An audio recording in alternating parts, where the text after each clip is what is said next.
कंधे मिला करके आप सब यहाँ पहुँचे, इसके लिए तेजस्वी आपको सलाम और प्रणाम करता है, आपका अभिनंदन और धन्यवाद करता है। देखिए, पैमानों का राज बदलना है कि नहीं बदलना है? मैंने जोर से बोलो, पैमानों का राज बदलना है कि नहीं बदलना? तख्त बदल दो, ताज बदल दो, पैमानों का राज बदल दो। तो देखो, ये लोग बड़ा पैमाने साजिश कर रहे हैं। राहुल जी तो लगातार नाक में दम किए हुए मोदी जी के, पार्लियामेंट में हो, मोदी जी के पास राहुल जी के सवालों का, तथ्यों का, तर्कों के साथ, जिन तर्कों के साथ राहुल जी जो सवाल पूछते हैं, वो उसका जवाब नरेंद्र मोदी जी के पास नहीं है।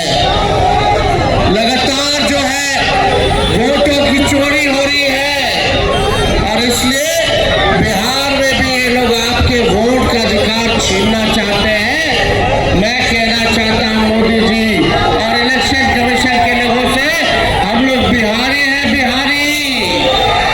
किसी के भाई के लाल में दम नहीं जो हमारा वोट काट सके। लोग सोचते हैं कि चूना लगा दिया जाएगा बिहारी को। मोदी जी, बिहारी लोग तो चूना खैनी में रगड़ देता है। इस बार आपको जो है करारा जवाब बिहार के लोग देने का काम करेंगे।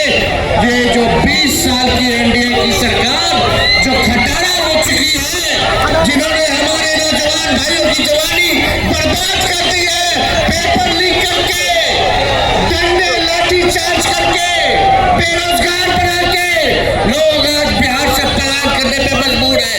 इनको शिक्षा नहीं दी जा रही है, इनको चिकित्सा नहीं दी जा रही है।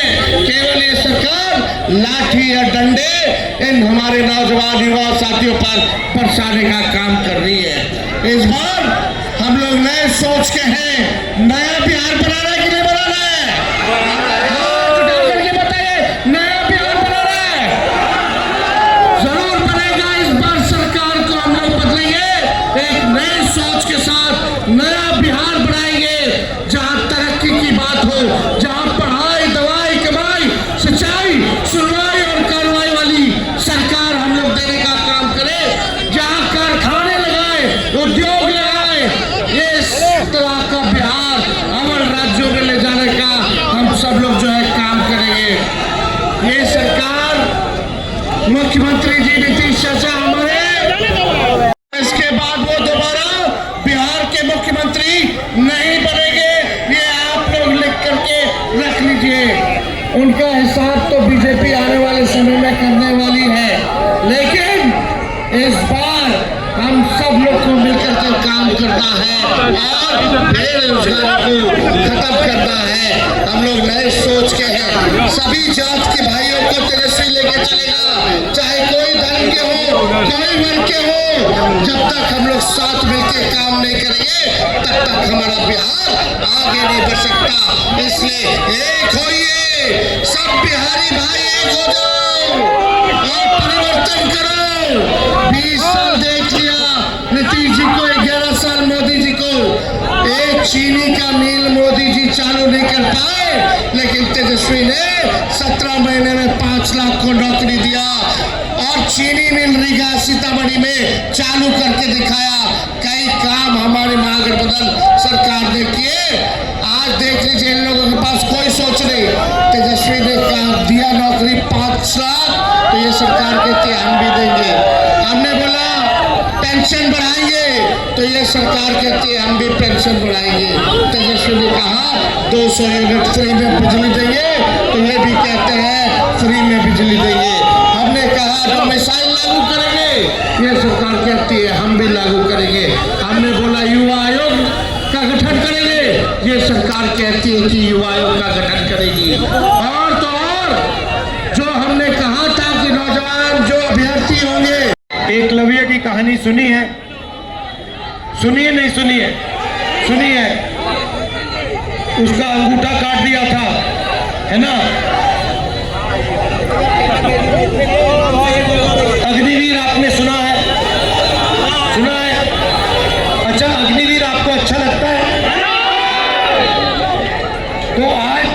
जब मैं यात्रा पे निकला, मुझे रास्ते पे अमरनाथ अग्निवीर मिले। जरा खड़े होना अगर अमरनाथ। ये देखिए, ये अमरनाथ है, ये अग्निवीर था। ठीक है, अब मैं अच्छा ठहर जाओ, मगर ये मैं पहले इसकी बात बताता हूँ, फिर आपकी बताएंगे। तो ये अग्निवीर था। नहीं, खड़े रहो भैया। अब एक काम करो अमरनाथ, अपना हाथ दिखाओ, दूसरा वाला जहाँ कटा है, जहाँ चोट लगी। हाँ, ये वाला दिखाओ, ये दिखाओ, ठीक से दिखाओ। ये है नरेंद्र मोदी का काम। अब आप पूछो क्या, ये आपको बताएंगे।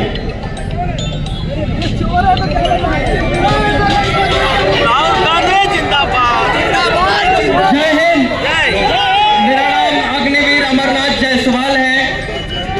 मेरी पोस्टिंग मीडियम रेजिमेंट में हुआ और पोखरण फायरिंग रेंज में सेना का काम करते समय मेरा हाथ ब्लास्ट कर गया। अगर फोर्स मेरी तरफ होता तो शायद आज इस दुनिया में मैं नहीं रहता, लेकिन बारूद का प्रेशर मेरी तरफ ना होके अपोजिट साइड था और मैं सुरक्षित बच गया। पर मेरे हाथ का एक उंगली काटना पड़ा और इस हाथ की सारी नसें कमजोर पड़ चुकी हैं। ये अग्निवीर में जाने के बाद 2 साल सर्विस करने के बाद मुझे वापस घर भेज दिया गया। मैं पूछूं मेरी गलती क्या थी? मेरे लिए भी वही पीतल की गोलियां होती हैं जो परमानेंट सिपाहियों के लिए। आप अपने देश के दुश्मनों से कहना कि वो हमारे लिए बारूद बदल दें, गोलियां बदल दें, क्योंकि आपने सेना बदल दी।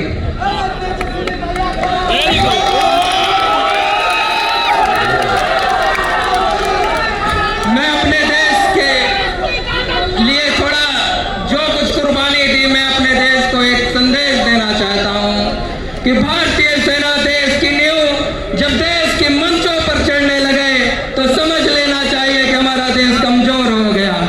और देश के प्रधानमंत्री को एक संकेत करना चाहता हूं कि आपके सचिव ने, आपके विशेष सलाहकार ने आपको यह सलाह नहीं दिया कि पागल सेना और शेर नहीं छेड़े जाते, क्योंकि ये पलटवार करते हैं। और जब ये पलटवार करते हैं तो जॉर्ज की शासन समाप्त हो गए। हम अपने सम्मान का बदला लेकर रहेंगे। नहीं विश्वास होता तो राहुल भैया की रैली का कोई भी वीडियो उठाकर देख ले। ये युवा अपने मन के लिए खड़े हैं, आपको सत्ता से हटाने के लिए खड़े हैं। हम अपनी सेना के लिए खड़े हैं। धन्यवाद। ये भी बता दो आप हो कहाँ के?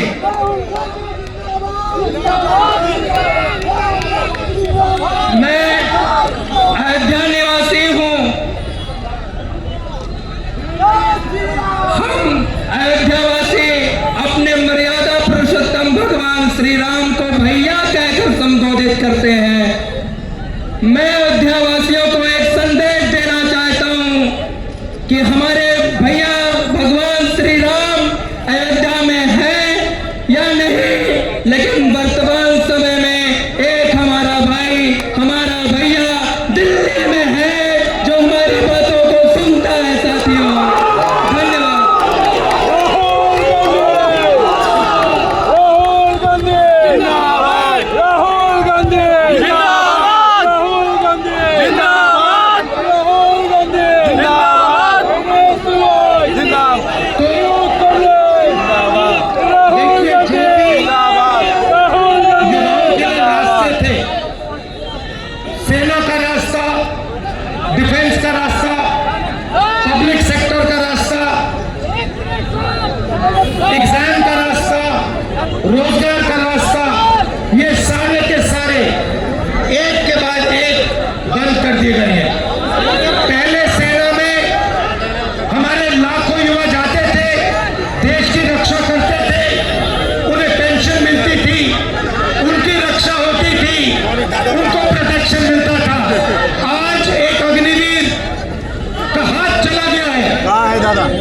और उसको कोई मदद नहीं की जा रही है, उसे परे करके हटाकर लात मारकर घर भेज दिया गया है। दूसरी बात, आप बिहार में, भैया बोलने दीजिए डिस्टर्ब मत कीजिए। बिहार में आप, भैया बोलने दीजिए, युवा एग्जाम लेते हो, महीनों के लिए आप पढ़ाई करते हो, क्यों? क्योंकि आप रोजगार चाहते हो। एग्जाम का दिन आता है, अमीर लोगों को, कनेक्टेड लोगों को सवाल के जवाब मिल जाते हैं, वो पेपर को एस करते हैं और आप लोगों को हटा दिया जाता है। उसके बाद जो पेपर एग्जाम में पास भी हो जाते हैं, उनके लिए इस देश में, इस प्रदेश में रोजगार नहीं मिल सकता। छोटे व्यापारियों को खत्म किया, नोटबंदी की, अग्निवीर लागू किया, गलत कानून किसानों के लिए लाए। ये हो क्या रहा है? ये हिंदुस्तान के गरीब लोगों को खत्म करने का काम किया जा रहा है।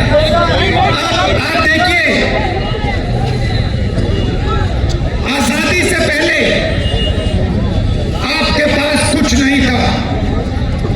जो छोटे कमजोर लोग थे, किसान थे, मजदूर थे, दलित थे, जिनको आज हम ओबीसी कहते हैं, ये थे, आपके पास कुछ नहीं था। दलितों को कहा जाता था कि तुम्हें हम छुएंगे नहीं, अनटचेबिलिटी। करोड़ों लोगों को हर रोज हिंदुस्तान में कहा जाता था कि तुम्हें हम छुएंगे नहीं। परछाई पड़ती थी तो कहते थे नहीं, परछाई तक नहीं पड़ सकती। जो ओबीसी कहलाते हैं, आपको दबाया जाता था। आप भूल गए हो, शायद आप भूल गए हो, मगर आजादी से पहले आपको दबाया जाता था, आपको मौका नहीं दिया जाता था। आजादी के बाद कॉन्स्टिट्यूशन दो मुझे भाई, अलंकार, संविधान।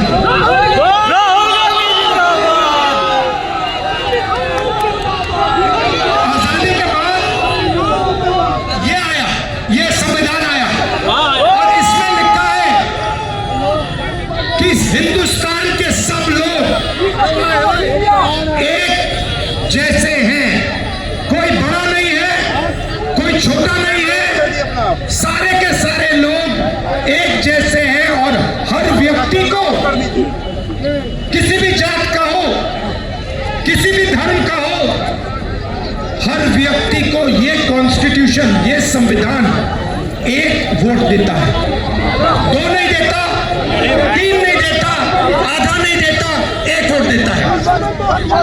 Modi one woman one vote. अब नरेंद्र मोदी जी और इलेक्शन कमीशन मिलकर आपसे आपका वोट छीन रहे हैं, चोरी कर रहे हैं, संविधान पर आक्रमण कर रहे हैं। ये संविधान अंबेडकर जी के खून पसीने से बना, महात्मा गांधी, जवाहरलाल नेहरू, सरदार पटेल, सुभाष चंद्र बोस, इनके खून से बना है। और नरेंद्र मोदी और इलेक्शन कमिश्नर मिलकर आपका वोट आपसे चोरी कर रहे हैं। क्यों चोरी कर रहे हैं?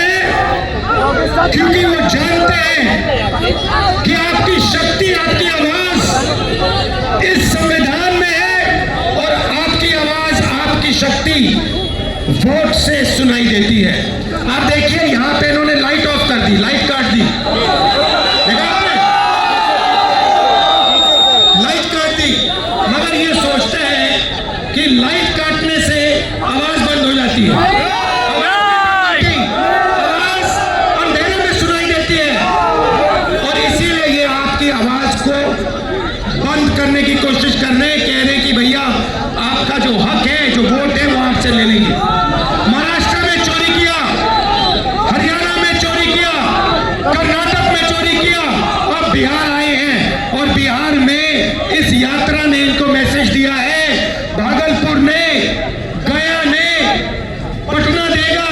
कि बिहार में एक वोट चोरी नहीं होने देंगे।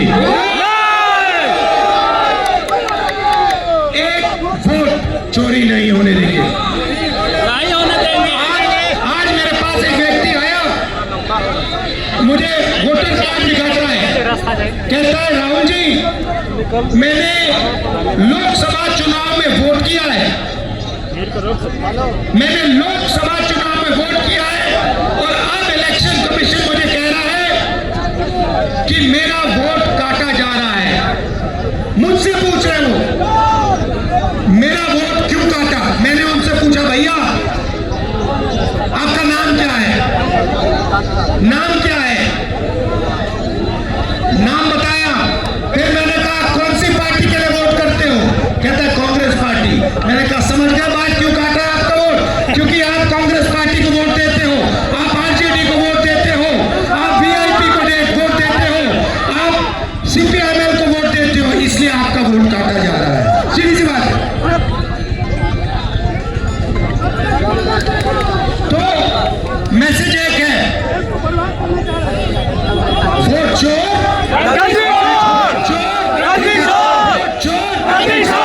और अब वोट चोर महाराज बिहार आए आज,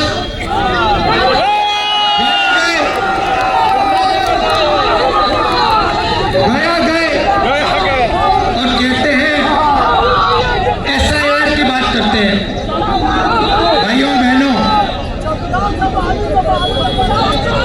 एसआईआर की बात करते हैं और मैंने जो मुद्दा उठाया, जो माधेपुरा कर्नाटक की एक विधानसभा में 1 लाख फर्जी वोट निकले,